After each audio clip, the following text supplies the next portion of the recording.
Hello students, आज हम लोग बात करेंगे वाइंडिंग ईएमएफ्स की कि वाइंडिंग्स में कौन सी ईएमएफ क्या होता है in three phase induction motor.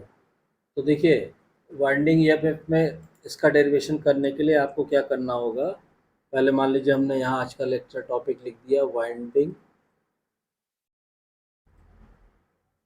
EMFs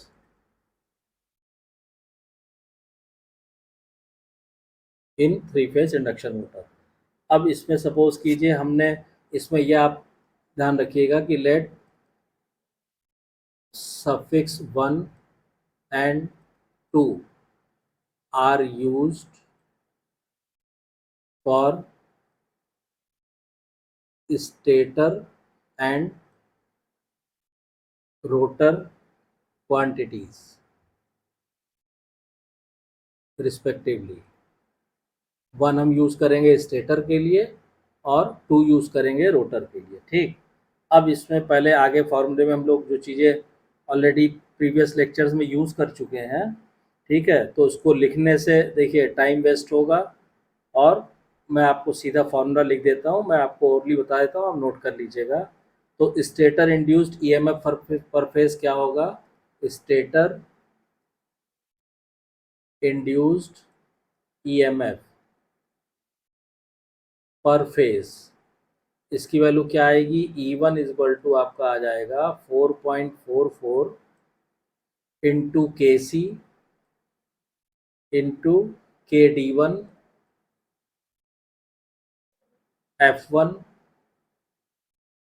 five और T1। तो अब देखिए यहाँ पे के सी क्या है, ठीक है, क्लियर। तो ये क्या हो गया, ये के सी क्या है, ये है पिच फैक्टर, ठीक है, पिच फैक्टर और कॉयल स्पान फैक्टर, ये ध्यान रखिएगा। के सी क्या है? पिच फैक्टर और कॉयल स्पान फैक्टर, और अगर 1 है तो स्टेटर वाइंडिंग के लिए, 2 है तो रोटर वाइंडिंग के लिए। ठीक, तो ये हो गया 4.44 के सी और के डी वन। तो ये यहाँ पे आएगा, यहाँ पे क्या आएगा आपका, यहाँ पे के सी क्या, यहाँ पे के सी वन। के डी वन क्या है? ये है distribution factor of stator winding. ऐसे के डी टू होता तो वो होता आपका distribution factor of rotor winding. तो के डी वन और के सी वन हमने आपको बता दिया, के डी वन बता दिया। एफ वन आपको मालूम है स्टेटर ईएमएफ फ्रिक्वेंसी हो गया, पाई मैग्नेटिक फ्लक्स हो गया, और टी वन जो है number of stator winding turns in series पर फेज। क्लियर। तो ये तो हो गया आपका E1 की वैल्यू। अब induced EMF per phase in the rotor, अब आप लिखिए induced EMF per phase in the rotor, और when the rotor is rotating at a slip S, या पहले आप स्टैंड स्टिल, तो when the rotor is eight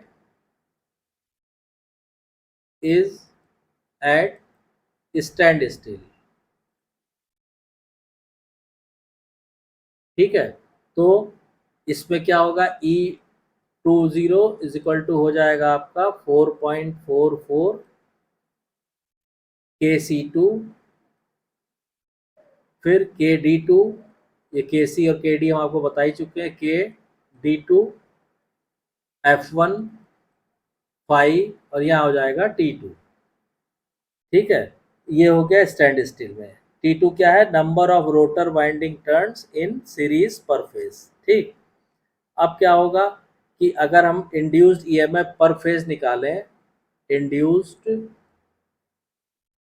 EMF per phase in the rotor, कब? when rotor is moving, when rotor is rotating at slip s। अगर slip S से rotor rotate कर रहा है तो जो इंड्यूस्ड ईएमएफ आएगा वो कितना आएगा? वो आएगा आपका E2s इज इक्वल टू कितना हो जाएगा? s times of E20। ठीक है, इसका मतलब क्या हुआ, इसका मतलब ये हुआ कि आप E20 की वैल्यू यहाँ से रख दीजिए, तो ये हो जाएगा 4.44 KC2 KD2 S into F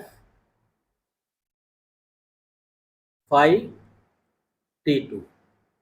ठीक है, अब इसमें हम क्या करते हैं, मान लीजिए हमने ये लिया कि late KC1 into KD1, KC1 into KD1 को हमने सीधा सीधा लिख दिया KW1, मतलब वाइंडिंग फैक्टर ऑफ स्टेटर। ये हो गया सीधा सीधा वाइंडिंग फैक्टर ऑफ स्टेटर।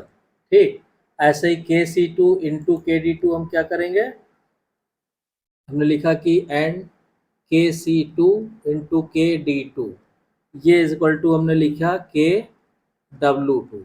ये क्या हो गया, ये हो गया winding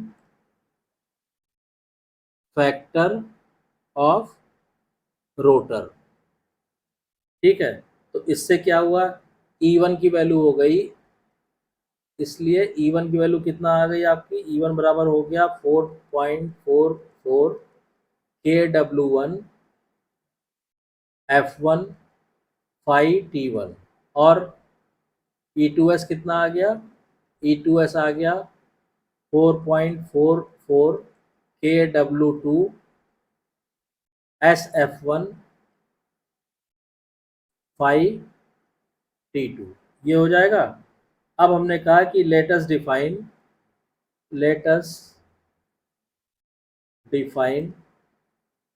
TE1 is equal to KW1 T1 and TE2 is equal to KW2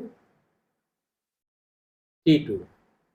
ठीक है, तो इसलिए अगर हम E1 अपॉन E20 निकालेंगे तो ये आ जाएगा आपका KW1 T1 divided by KW2 T2।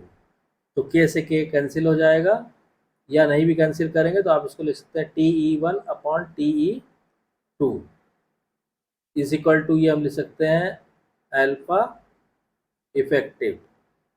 ठीक है, अब यहाँ पे TE1 क्या है और TE2 क्या है, तो यहाँ आप लिख सकते हैं where TE1 is equal to effective stator turns per phase. ये हो गया effective stator turns per phase. ऐसे TE2 क्या हो गया, effective rotor turns per phase. ठीक है, और अल्फा इफेक्टिव जो हमने लिया है, ये एंड अल्फा इफेक्टिव जो हमने लिया है that is equal to effective turn ratio, that is effective turns ratio of an induction motor. ठीक है, तो अब इससे देखिए, इससे जब आपका TE1 upon TE2 equal to alpha effective आ गया, तो इससे आप ये भी कंक्लूजन निकाल सकते हैं कि I2 dash divided by I2 is equal to क्या हो जाएगा, TE1 या TE2 अपॉन TE1, यानी 1 अपॉन अल्फा इफेक्टिव। इसका मतलब क्या हुआ कि ये जो रिलेशन शो कर रहा है, ये रिलेशन शो कर रहा है stator and rotor. This equation shows that, ठीक है, इसमें क्या है कि the ratio depends on the turn ratio modified by distribution and pitch factors of the windings.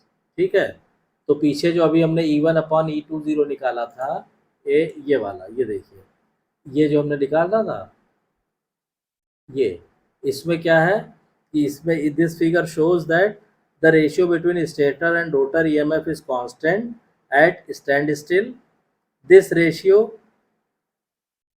depends on the turns ratio modified by distribution and pitch factors of the winding, and therefore इस वजह से जो induction motor है that behaves like a transformer. समझ गए? चूंकि turn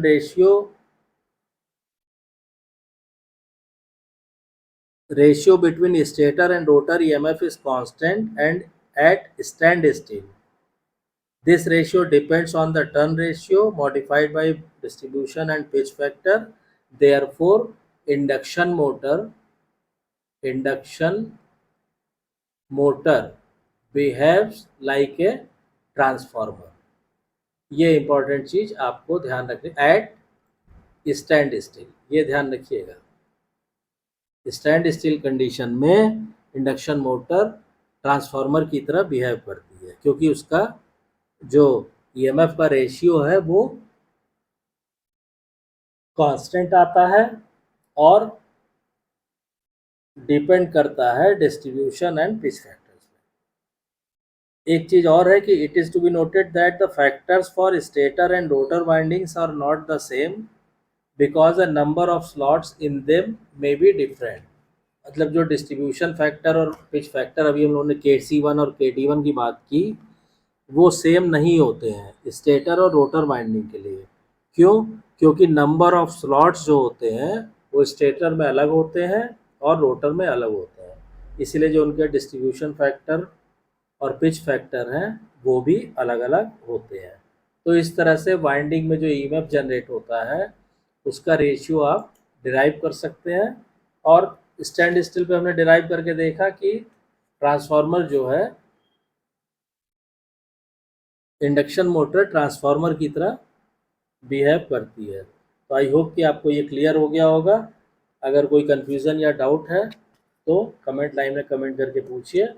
और अगर वीडियो कंटेंट पसंद आ रहा है तो प्लीज़ चैनल को सब्सक्राइब ज़रूर कीजिए। चैनल को सब्सक्राइब करना नहीं भूलिएगा और नोटिफिकेशन बेल को ऑन कर दीजिए ताकि जब भी नेक्स्ट वीडियो डाली जाएगी उसकी इन्फॉर्मेशन आपको हो जाएगी।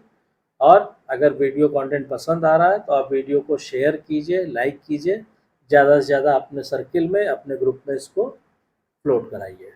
Thank you.